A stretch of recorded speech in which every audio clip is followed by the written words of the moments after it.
Class twelfth mathematics NCERT patterns exercise 4.2 all question का solution हमारे द्वारा सॉल्व किया जा रहा है।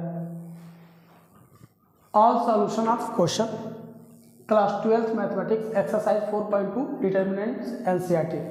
टॉपिक है using the property of determinant and without expanding in exercise 1 to 7 prove that.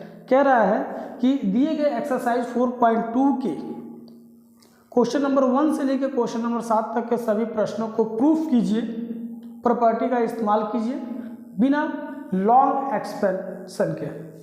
तो बच्चों आपसे बता दिया जाता है कि एक्सरसाइज 4.2 का पहला क्वेश्चन बोर्ड पे आपके सामने दिख रहा है और प्रूफ करना है 0।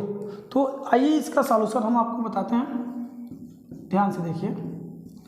पहले तो आप इसे नोट करेंगे, नोट करने में आप इसको लिखेंगे x y z a b c, x plus a y plus b z plus c, जिसे आप अब लिख सकते हैं x y z a b c x y z plus का साइन दीजिए यहाँ पे, फिर लिखिए x y z a b c, फिर यहाँ a b c। ध्यान दीजिए बच्चों, इसका हम प्रसार कर देंगे, प्रसार एक्सपेंशन करेंगे तो यहाँ पे प्लस में है तो इसको हम 2 बार लिख लेते हैं।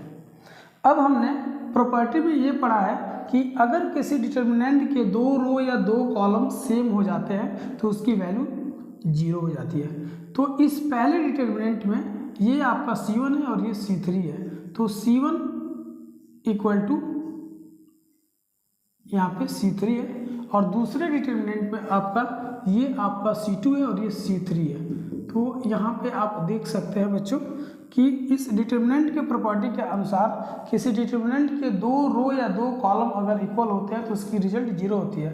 तो इसमें C1 और C3 इक्वल है, 0 हो जाएगा, और इसमें C2 और C3 इक्वल है, इसकी वैल्यू 0 हो जाएगी। ये आपका प्रूफ हो गया, प्रूफ, ये आपका आंसर है। ओके, ध्यान दीजिएगा, जब भी आप प्रॉपर्टी का इस्तेमाल करेंगे तो प्रॉपर्टी का सारा रूल आप लोगों को याद होना चाहिए।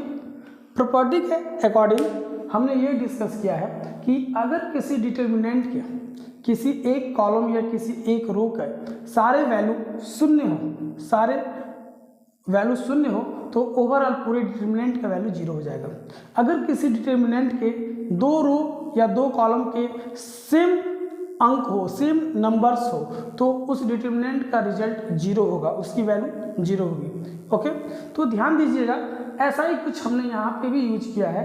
यहाँ पे भी हमने 2 कॉलम को इक्वल दिखाया है और यहाँ भी हमने 2 कॉलम को इक्वल दिखाया है। तो जब किसी डिटर्मिनेंट के 2 कॉलम इक्वल हो जाते हैं तो उसकी वैल्यू 0 हो जाते हैं। और इस तरह यह बड़ा से बड़ा क्वेश्चन आसानी से प्रॉपर्टी का यूज करके हमने इसे प्रूफ कर दिया है। यह एग्जाम में कंपटीशन में आता है। अब कंपटीशन में दे देगा ऐसा क्वेश्चन और पूछ दे देगा कि 0 प्रूफ कीजिए। अगर आप लोगों को प्रॉपर्टी के बारे में मालूम नहीं रहेगा तो आप लोग इसे प्रूफ नहीं कर पाएंगे, और डायरेक्टली ऐसे प्रश्नों का ऑप्शन दे देगा आपका। कभी कभी ऑप्शन, जैसे कि बीटेक का एग्जाम देने जाते हैं आप लोग, एयरफोर्स का एग्जाम देने जाते हैं, या IIT के कंपटीशन के लिए आप कभी भी एग्जाम में बैठते हैं तो ऐसे क्वेश्चन दे देगा और ऑप्शन में 4 ऑप्शन दे देगा।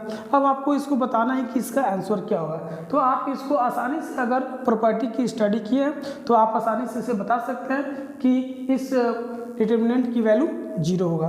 तो हम भी आपको ये टॉपिक एनालिसिस करने के बारे में, स्टडी करने के बारे में आप लोगों को हम रिक्वेस्ट करेंगे, आप लोगों को हम इस बात को समझाएंगे कि आप लोग इसे ठीक तरीके से स्टडी कीजिए। बच्चों, आप लोगों से एक बार और बता दिया जाए कि ये मैथ का टॉपिक है, जितना बेहतरीन तरीक़ा से, जितना अधिक से अधिक आप इस पर स्टडी करेंगे, जितना इसका एनालिसिस करेंगे, उतना ही ये क्वेश्चन, ये टॉपिक आपको बेहतरीन तरीक़ा से समझ में आएगा। अगर आपको कोई दिक्कत हो, कोई परेशानी हो या समझने में कोई प्रॉब्लम प्रोड्यूस हो रहा है तो आप उसे हमें कमेंट करके बताएं। ओके, इसे ध्यान दीजिए।